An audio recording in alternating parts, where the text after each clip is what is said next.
Ms. Garcia. Thank you, Mr. Chairman. The Flynn and Stone case both seem to follow a pattern. Attorney General Barr gives special treatment to the president's friends who break the law. Mr. Selinsky, your colleague Jonathan Kravis, who was also assigned to the Roger Stone case, resigned from the department after 10 years because he said, quote, he believed the department had abandoned its responsibility to do justice in the Roger Stone case. Mr. Selinsky, do you agree with that assessment? I do. So Mr. Kravis wrote that after the Stone case, the department did the same thing with Michael Flynn, again putting, quote, political patronage ahead of the department's commitment to the rule of law. Mr. Kravis went on to say that prosecutors are not trained to comment on the sentencing, and it was, quote, not easy for him to do so. You also have said it pains you to have to describe these events. As a former judge, I can sympathize. Public servants are trained not to speak out, to let investigations and facts speak for themselves. But the department's actions are so shocking, such an affront to impartial justice, that all of you have been brave enough to come forward, and we thank you. And Mr. Kravis explained why. Because if Barr is able to get away with all of this, it will, quote, have lasting damage to our institutions. I'd like to read a copy of his op-ed, which, Mr. Chairman, I would like unanimous consent to enter the record. He said in his op-ed that he found it so compelling that it echoes the testimony today, Mr. Selinsky. He said, and I quote, in the Stone and Flynn cases, the department undercut the work of career employees to protect an ally of the president, an abdication of the commitment to equal justice under the law. Prosecutors must make decisions based on facts and law, not on the defendant's political connections.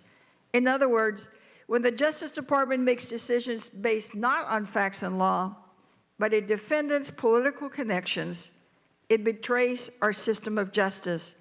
Mr. Selinsky, do you agree with this assessment? I agree with the assessment about what the government needs to do, what it should do, and the impacts of abilities. I just want to be very clear, Congresswoman, I am not authorized to, nor do I seek to comment on the developments in the Flynn case. Thank you. Mr. Elias, do you agree with the assessment? Would you repeat the question? The question is, in the op-ed, Mr. Kravis says that in the Stone and Flynn cases, the department undercut the work of career employees to protect an ally of the president, an abdication of the commitment to equal justice under the law. Prosecutors must make decisions based on facts and law, not on the defendant's political connections. So do you agree with that assessment? I think with the general proposition that prosecutors have to make their cases based on their assessments of the facts and the law and not personal connections, yes, I agree with that. Okay. Mr. Ayer, do you agree with that assessment? Yes, I do.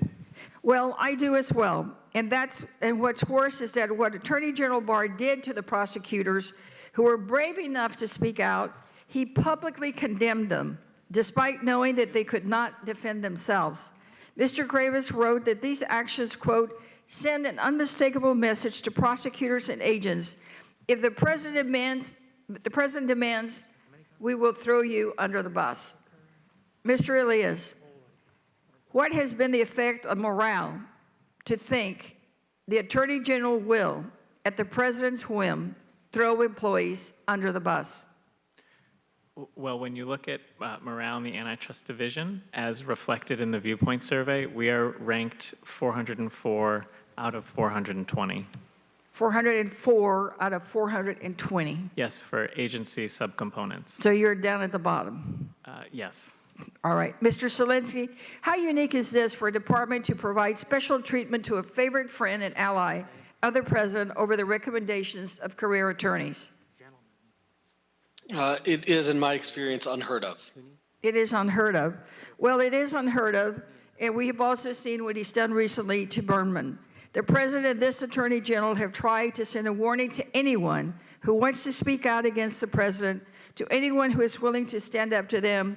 We will throw you under the bus. Well, thanks to the brave testimony of some of our witnesses today, the president's tactics didn't work. The truth was exposed. The truth still matters. Thank you, Mr. Chairman, and I yield back. Thank you. Our great senators. Hi, Chuck. He used to love me when I was a Democrat, you know.